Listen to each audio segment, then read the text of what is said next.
ఒక్కసారి కొమ్మూరి గోల్డ్ కి కాల్ చేయండి. తాకట్లో ఉన్న మీ బంగారాన్ని విడిపించి మార్కెట్ ప్రైస్ కి వాళ్ళు కొనుక్కుని మిగతా డబ్బులు మీకు ఇచ్చేస్తారు. హాయ్ హలో వెల్కమ్ టు మనం టీవీ. నేను మీ సాయి. ప్రస్తుతం తెలంగాణలో పెద్ద చర్చ నడుస్తోంది. దీనిపై విశ్లేషించడానికి ప్రస్తుతం మన ముందున్నారు టీఆర్టీవీ తిరుపతి గారు. అన్నతో మాట్లాడదాం. నమస్తే అన్న. నమస్తే సార్. ప్రస్తుతం ఏంటన్నా తెలంగాణలో పరిస్థితి? తెలంగాణ రాష్ట్రంలో కవిత లేఖ రాస్తుందంటూ, కవిత వేరే పార్టీ పెడతా ఉందంటూ, ఇంకా ఏదేదో రకరకాలుగా మాటలు వినిపిస్తా ఉన్నాయి ఇప్పుడు ప్రస్తుతానికి. దీనిపై ఏమంటారన్న?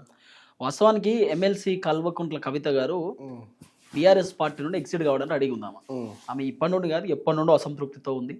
ఆమె జైలుకు పోయి బయటకు వచ్చిన తర్వాత కేసీఆర్ గారి పైన సీరియస్ అవ్వడము, బీఆర్ఎస్ పార్టీ లీడర్ల పైన సీరియస్ అవ్వడము. బేసిక్గా కేసీఆర్ కవితను కలవలే జైలుకు పోయి.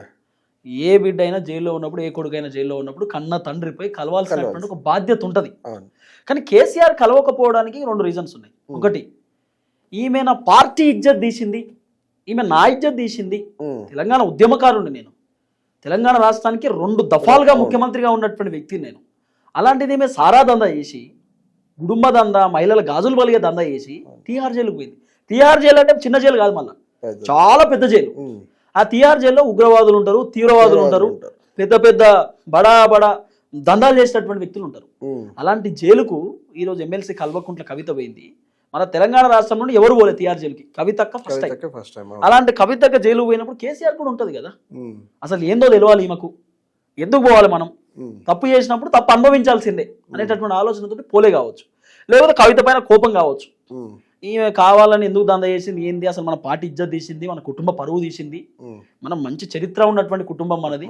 అలాంటిది కల్వకుంట్ల కవిత, మళ్ళీ ఆమె పేరు కూడా చూడండి, కల్వకుంట్ల చంద్రశేఖరరావు, కల్వకుంట్ల రామారావు, కల్వకుంట్ల కవిత, కల్వకుంట్ల పేరే. అలా భర్త ఉన్నప్పటికీ, అనిల్ ఉన్నప్పటికీ పేరు మాత్రం కల్వకుంట్ల అనేటటువంటి ఒక పేరే వచ్చింది. అంత మంచి కల్వకుంట్ల అనే పేరు పెట్టుకున్నప్పుడు, కేసీఆర్ కి సంబంధించిన కుటుంబ ఆ పేరే పెట్టుకున్నప్పుడు మరి ఎట్లుండాలి మనిషి? కొంత బాగానే ఉండాలి కదా. దందా చేసింది, ఆరోపణ రీత్యా జైల్లో ఉంది. కేసీఆర్ అందుకే పోలేదేమో బహుశా, నా బిడ్డ తప్పు చేసింది అనేటటువంటి ఆలోచనతోటి. ఇంకా బిడ్డ తప్పు చేసి జైల్లో ఉన్న సమర్థించుకోవడానికి బిడ్డ కాడికి పోయింది అని చెప్పి మనలాంటి వాళ్ళం కూడా అంటాం కదా. రేపటి రోజు ప్రతిపక్ష పార్టీలు కూడా తిట్టే అవకాశం ఉంటుంది కదా, కాబట్టి పోలే కావచ్చు. సరే, ఇదొకటి. మా నాన్న ఎందుకు రాలేదు అని చెప్పి కవితక్క స్టార్టింగ్ నుండే కేసీఆర్ పైన కోపంగా ఉన్నారనేది పెద్ద చర్చ. తర్వాత ఎమ్మెల్సీ కల్వకుంట్ల కవిత గారికి నానా రకాల అంశాలు, ఏంది బీఆర్ఎస్ పార్టీ నెక్స్ట్ సీఎం నేనే అని చెప్పి కవితక్క స్టార్టింగ్ నుండే ఊహించుకుంటా ఉందట. కానీ సీన్ కట్ చేస్తే బీఆర్ఎస్ పార్టీ పగ్గాలు కేటీఆర్కి ఇవ్వబోతున్నారు, కేటీఆర్కి బీఆర్ఎస్ పార్టీ పగ్గాలు పోబోతున్నాయి అనేది ఓపెన్ స్టేట్మెంట్ ఇచ్చిండు హరీష్ రావు. మొన్న ప్రెస్ మీట్ పెట్టిండు, ప్రెస్ మీట్ లో హరీష్ రావు చెప్పిండు, కేటీఆర్ కు బీఆర్ఎస్ పార్టీ ప్రెసిడెంట్ పదవి ఇచ్చినా కూడా నేను స్వాగతిస్తాను, నేను కేసీఆర్ గారు ఎట్లా చెప్తా అట్లింటా అని చెప్పి హరీష్ రావు చెప్పేసిండు. తర్వాత కేటీఆర్ హరీష్ రావు వాళ్ళ ఇంటికి 2 సార్లు పోయిండు. పోవడానికి గల కారణం ఏంది అంటే, హరీష్ రావు కోపంతో ఉన్నాడు. కేటీఆర్ కంటే సీనియర్ లీడర్, కేటీఆర్ కంటే తెలంగాణ ఉద్యమంలో స్టార్టింగ్ లో ఉన్నటువంటి వ్యక్తి నేను, కేసీఆర్ తో తెలంగాణ ఉద్యమంలో కీలక పాత్ర పోషించినటువంటి వ్యక్తి నేను. అలాంటిది కేటీఆర్ కి ఇవ్వడం ఏంది? ఎవరికన్నా ఉంటది కదా, సరే బావబామరులైనా కుటుంబ సభ్యులైనా కూడా హరీష్ రావు కూడా ఉంటది కదా కొంత పెయిన్. ఎట్లా ఇస్తాడు, నాకంటే సీనియర్ లీడర్ కాదు కేటీఆర్ అని చెప్పి. సో స్టార్టింగ్ నుండి హరీష్ రావుని కొంత పక్కన పెట్టి రావడం జరిగింది. ఇదంతా 2018 ఎన్నికలలో హరీష్ రావుకి అసలు మంత్రి పదవి వేయలేదు తెలుసా. 6 months దాకా, 6 నెలల దాకా హరీష్ రావుకి మంత్రి పదవి రాలే. తర్వాత బీఆర్ఎస్ లో ఉన్నటువంటి కొంతమంది లీడర్లే కేసీఆర్ పోయి చెప్పడం, అన్న హరీష్ రావు ఏదో తేడా కొడుతుంది, ఇబ్బంది పడుతుండు, ఆయనకి ఏదైనా మంత్రి పదవి ఇద్దాము, ఆయన బీజేపీ పోతే ఇబ్బంది అవుతుంది మరి చూసుకో అని చెప్తే, అప్పుడు హరీష్ రావుని పిలిపించి ఆయనతో మాట్లాడి ఆయనకు మంత్రి పదవి ఇచ్చే కార్యక్రమం చేశారు 2018లో. అప్పుడు కేసీఆర్ గారు ఫోన్ ట్యాపింగ్ కూడా చేయించిండట. హరీష్ రావు ఎవరితో మాట్లాడుతుండో, ఏం చెప్తుండో, బీజేపీతో కొలాబ్ అయిందట, అది ఇది అని చెప్పి అనేక రకాల. అయితే హరీష్ రావు కూడా అసంతృప్తితో ఉన్నప్పుడు కేటీఆర్ హరీష్ రావుని ఎట్లనో అట్లా సర్ది చెప్పి, బావా ఎందుకే మన ఇద్దరం కలిసి ముందుకు పోతేనే బీఆర్ఎస్ నడుతుంది, జోడు ఎట్ల లెక్క ఉండాలి, మనం అంతే ఎట్ల బండి నడవాలంటే అటో ఎద్దు ఇదో ఎద్దు ఉండాలి, ఇటు నేను అటు నువ్వు, మన బండి నడవాలనే ముందుకు అని చెప్పి హరీష్ రావు ఇంటికి 2-3 సార్లు పోవడం, సీక్రెట్ గా 2 గంటల సేపు సీక్రెట్ గా మాట్లాడుకున్నాడు హరీష్ రావు ఇంట్లో, కేటీఆర్ ఒక్కడే. ఇవన్నీ కూడా ఒక్కొక్కటి చర్చ మీదకి నడిచినాయి. అయితే ఇవన్నీ ఓకే, హరీష్ రావు అసంతృప్తితో ఉన్నాడు, హరీష్ రావుతో కేటీఆర్ మాట్లాడుకున్నాడు, కేసీఆర్ మాట్లాడాడు. కానీ కవిత పరిస్థితి ఏంది? కవితతో వీళ్ళు మాట్లాడే పరిస్థితి లేదు. కవిత దాదాపు 3 months బ్యాక్ ఎగ్జిట్ అయితే వస్తున్నారు. మీరు చూడండి, వరంగల్లో ఎల్కతుర్తిలో ఒక భారీ బహిరంగ సభ నడిచింది కేసీఆర్ది. ఆయన సిల్వర్ జూబ్లీ సెలబ్రేషన్ అని చెప్పి 25 years యానివర్సరీ సెలబ్రేట్ చేసుకున్నాడు బీఆర్ఎస్ పార్టీకి. ఆ సెలబ్రేషన్ కవిత పోలే, కవిత హాజరు కాలేదంటారు. ఆమె నచ్చలే, ఆమెకు ఇన్విటేషన్ లేదంటారు కొంతమంది, అయితే ఇన్విటేషన్ లేదు అని. ఇప్పుడు కూతురే కదా, కూతురు అయినా కూడా ఇన్విటేషన్ లేదు, ఆమె పోలేదు అనేది ఒక చర్చ. కవిత గారు 5 పేజీల లేఖ రాశారండి కేసీఆర్కు మొన్న. ఆ 5 పేజీల లేఖ 20 రోజుల క్రితం రాశారు. ఆ లేఖ 20 రోజుల తర్వాత బయటకి ఎట్లా వచ్చింది? మనం గోప్యంగా మన వితౌట్ కెమెరా గోప్యంగా మనం మాట్లాడుకుంటాం. మనం మాట్లాడుకుంటున్నప్పుడు ఇక్కడ ఎవరు ఉంటారు? ఓ కెమెరామ్యాను, లేకపోతే వేరే వాళ్ళు ఉంటారు, టెక్నీషియన్స్ ఉంటారు.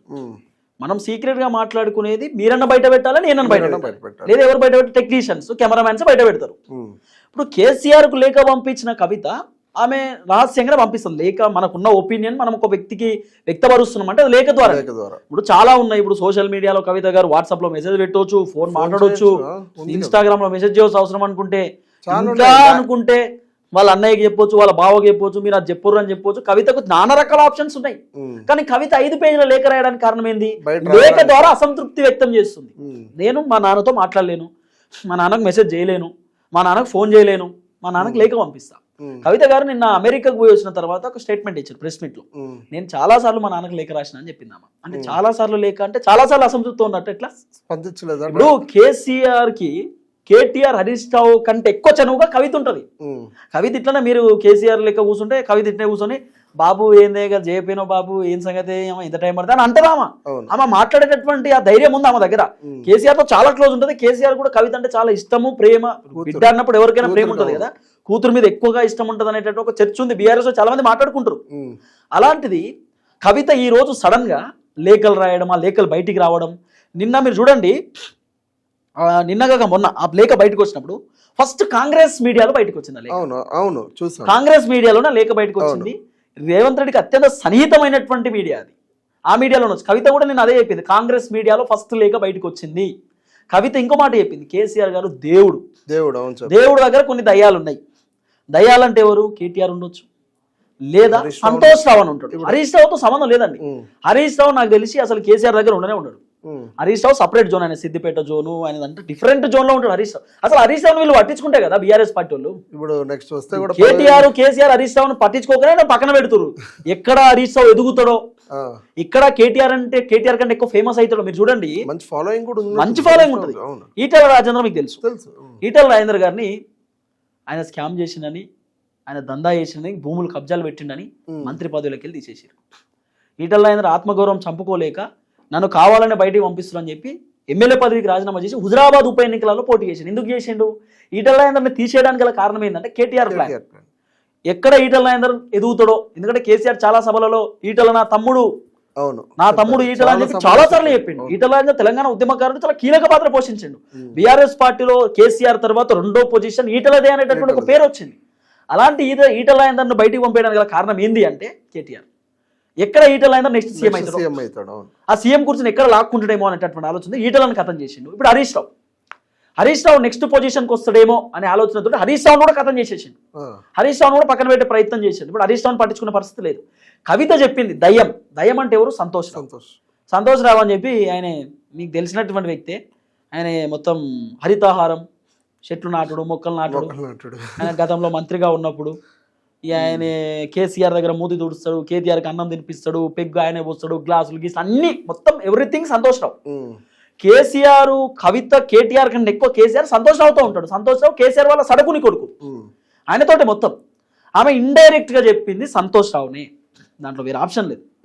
సంతోష్ రావే లేక బయట పెట్టిండని చెప్తుందామా. ఇప్పుడు కవిత వెనకాల ఉండదు ఎవరైతే, కవిత వెనకాల నుంచి అసలు కథ ఎమ్మెల్సీ కల్వకుంట్ల కవిత గారు నేను అమెరికా నుండి వచ్చిన తర్వాత శంషాబాద్ ఎయిర్పోర్ట్ కవిత గారు బయటకు వచ్చిన తర్వాత ఒక్క కేసీఆర్ ఫోటో కూడా కనవాలే, ఒక్క బీఆర్ఎస్ పార్టీ జెండా కనవాలే. ఆ ఫ్లకార్డ్స్ కొన్ని ఉన్నాయి, ఫ్లకార్డ్స్ పైన కవిత ఫోటో ఉంది, కవితకు సంబంధించిన కొన్ని పేర్లు ఉన్నాయి. కవిత కొత్త పార్టీ పెడుతుంది, ఆ కొత్త పార్టీ పేరు టీబీఆర్ఎస్, తెలంగాణ బహుజన రాష్ట్ర సమితి. ఈ పార్టీతో కవిత ముందుకు పోబోతున్నది. ఈ కొత్త పార్టీ కవిత ఇవన్నీ మాట్లాడడం కేసీఆర్కి నచ్చలేదట. కేసీఆర్ కవిత మాట్లాడినటువంటి మాటలపైన సీరియస్ ఉన్నాడనే ఒక చర్చ. ఇప్పుడు ఒక one and half hours back ఒక చర్చ వచ్చింది. కేసీఆర్ పైన కవిత పైన కేసీఆర్ సీరియస్ గా ఉన్నాడట. వెళ్ళిపోని బద్నాం చేసిపోవడం ఏంది? ఇప్పుడు చాలా నష్టం అవుతుంది కదా పార్టీ. ఆల్రెడీ కాంగ్రెస్ పైన ఉన్నటువంటి వ్యతిరేకత కేసీఆర్ ఫేవర్ గా మారింది. కేసీఆర్ పార్టీ మళ్ళీ పుంజుకుంటున్న ఈ టైంలో ఎమ్మెల్సీ కల్వకుంట్ల కవిత పోయేటామె పోక మీ దగ్గర దయ్యాలు ఉన్నారు, మీ పార్టీలో అనేకమైనటువంటి విభేదాలు ఉన్నాయి, మీ పార్టీ అంతా ఆగమాగం అవుతుంది అనేటటువంటి తరహాలో మాట్లాడడం కొంత చర్చనే కదా. అవును. అరే సొంత బిడ్డనే ఆరోపణలు చేస్తా ఉంది అనేటటువంటి ఒక చర్చ ఉంటుంది. ఆమె చూడండి లేఖలు 5 పేజీల లేఖలో పాజిటివిటీ అని రాసింది, కింద నెగిటివిటీస్ అని కూడా రాసింది. అవును. మరి ఆ నెగిటివిటీస్ అనేక అంశాలు ఉన్నాయి. కవిత ఒక చర్చ తెరలేపింది. నానా నువ్వు బీజేపీ గురించి 2 నిమిషాలే మాట్లాడినావు, బీజేపీ నన్ను ఇబ్బంది పెట్టారు కదా నాన్న, నువ్వు ఎందుకు మాట్లాడలే, నువ్వు బీజేపీ గురించి ఎందుకు మాట్లాడలేకపోయినావు నాన్న, నువ్వు బీజేపీతో పొత్తు పెట్టుకుంటున్నావు అంట నిజమేనా అనేటటువంటి ఒక క్వశ్చన్స్ అడిగింది. అప్పుడు తెలంగాణ ప్రజలు ఏమనుకుంటారు, అరే కేసీఆర్ బీజేపీ గురించి మాట్లాడకపోవడానికి కారణం బీజేపీతో పొత్తు పెట్టుకుంటుండేమో, అందుకే కేసీఆర్ మాట్లాడలే కావచ్చు అని చెప్పి జనాలు అనుకుంటారు, బీఆర్ఎస్ కేడర్ కూడా అనుకుంటది కదా. అంటే కొత్త ఆలోచనలు తెరలేపే ప్రయత్నం చేసింది కవిత. నువ్వు ఎస్సీ రిజర్వేషన్ బిల్లు గురించి మాట్లాడలేదని, బీసీ రిజర్వేషన్ బిల్లు గురించి మాట్లాడలేదని, నేను మహిళల కోసం పోరాటం చేసిన, బీసీ రిజర్వేషన్ కోసం పోరాటం చేసిన, ఈమె మాట్లాడుకుంది. తర్వాత నువ్వు తెలంగాణ అంటేనే కేసీఆర్ అంటే తెలంగాణ అని ఎందుకు చెప్పుకోలేకపోయినావు, నువ్వు తెలంగాణ తల్లి విగ్రహం గురించి ఎందుకు మాట్లాడలే అని చెప్పి కవిత నెగిటివిటీస్ అన్ని రాసే ప్రయత్నం చేసింది. అవన్నీ రాసినప్పుడు పెద్ద ఎత్తున చర్చ నడుస్తుంది కదా. ఆమెనే చెప్తుంది నేను ప్రెస్ మీట్ లో ఇవన్నీ చర్చ నడవాలి అంటే ఆమె ఒపీనియన్ ఏంది, నేను వెళ్ళిపోతున్నా, ఈ పార్టీలో మంట పెట్టి వెళ్ళిపోతున్నా, ఈ పార్టీలో పెంట పెట్టి వెళ్ళిపోతున్నా, ఈ పార్టీ అంతా ఆగం కావాలి, తెలంగాణ ప్రజలు నా వైపు చూడాలి, నేను పెట్టే కొత్త పార్టీని చూడాలి, నేను చేస్తున్నటువంటి పోరాటాన్ని చూడాలి. ఇప్పుడు కవిత గారు కల్వకుంట్ల అంటే ఏంటంటే రావుస్ వెలుమొల్ల ఎమ్మెల్సీ కల్వకుంట్ల కవిత అధికారంలో ఉన్నప్పుడు ఒక్కసారైనా బీసీల గురించి మాట్లాడలేదు. ఒక్కసారైనా ముదిరా సామాజిక వర్గమైనా, మున్నూరు కాపోళ్ళైనా, లేకపోతే యాదవ్ సామాజిక వర్గమైనా, గౌడ్స్ సామాజిక వర్గానికి సంబంధించినటువంటి వాళ్ళైనా చాలా మంది బీసీలో నానా రకాల కులాలు ఉన్నాయి, ఒక్కసారైనా కవితక మాట్లాడిందా? ఇంకా బీసీ బిడ్డ తొలివేలు రఘుని తీసుకుపోయి జైల్లో పెట్టారు. ఇంకా బీసీ బిడ్డ తెలంగాణ ఉద్యమకారుడు, తెలంగాణ జాగృతితో కవితతో పనిచేసినటువంటి వ్యక్తి, మున్నూరు కాపు సామాజిక వర్గానికి సంబంధించినటువంటి వ్యక్తిని తీసుకుపోయి పోలీస్ స్టేషన్ బట్టలిపి కొట్టించింది. దాసరి శ్రీనివాస్ అని ఉంటాడు, కాలోజీ టీవీ నడిపిస్తుంది ఆయన తీసుకుపోయి వీడియో కాల్ చేపించి మరి పోలీసులతో కొట్టించింది కవిత. అప్పుడు తెలియదా ఒక బీసీని ఇబ్బంది పెడుతున్నాను తెలియదా? అసలు బీసీల గురించి మాట్లాడే అర్హత కవితకు ఉంటుందా? లేదు. ఈ టైంలో కేసీఆర్ పార్టీ పుంజుకున్న టైంలో వెళ్ళిపోవాలి, నాకు అవసరం లేదు పార్టీ రాజీనామా చేసి వెళ్ళిపోవాలి. బద్నాం చేసి నీ దగ్గర దయ్యాలు ఉన్నారు, వాళ్ళని ఇబ్బంది అవుతుంది, ఇండైరెక్ట్ ఇండికేషన్ ఎవరికి ఇస్తున్నావు? ఇప్పుడు పార్టీ నష్టం చేసినట్టే కదా. సో ఇవన్నీ కూడా ఒక్కొక్కటి చర్చ నడుస్తూ ఉంది. సో క్లియర్ కట్ గా కవిత కొత్త పార్టీ పెడుతుంది. ఆ కొత్త పార్టీలోకి బీఆర్ఎస్ పార్టీకి సంబంధించినటువంటి 15 మంది ఎమ్మెల్యేలు కూడా జాయిన్ కాబోతున్నారు అనేది ఒక చర్చ. అలాగే ఎమ్మెల్సీ కవిత గారి పైన కేసీఆర్ కూడా సీరియస్ అయిందట, ఇట్లా మాట్లాడడం కరెక్ట్ కాదు, మీరు వెళ్ళిపోండి కానీ పార్టీని బద్నాం చేయకండి అంటూ కూడా కేసీఆర్ కవిత గారి పైన సీరియస్ అయింది అనేది ప్రధానంగా వినబడుతున్న అంశం. కవిత దగ్గర అంత డబ్బు ఉందా, కొత్త పార్టీ పెట్టి అంత డబ్బు ఉందా? అంటే బేసిక్ గా లిక్కర్ స్కామ్ లో చేసినటువంటి పైసలు ఆమె దగ్గరే ఉంటాయి కదా, ఎటు పోవు కదా పైసలు. సో ఆమె దగ్గరనే ఉండొచ్చు. ఎందుకు గురు కొన్ని లక్షల కోట్లు సంపాదించారు, లక్షల కోట్లు, వేల కోట్లు కాదు. అధికారంలో 10 సంవత్సరాలు ఉన్నారబ్బా. కేసీఆర్ వాళ్ళ బిడ్డ కేసీఆర్ కుమార్తె ఆమె, తండ్రిని ఎదిరించేటటువంటి స్థాయికి వచ్చింది ఆమె, ఎదిరించి నిలబడే అంతే సత్తా ఉంది. సో కవిత కొత్త పార్టీ పెడుతుంది. ఆ కొత్త పార్టీలోకి బీఆర్ఎస్ పార్టీకి సంబంధించిన ఎమ్మెల్యేలు 15 మంది పోబోతున్నారు. ఇది క్లియర్ కట్ అంశం. Thank you so much.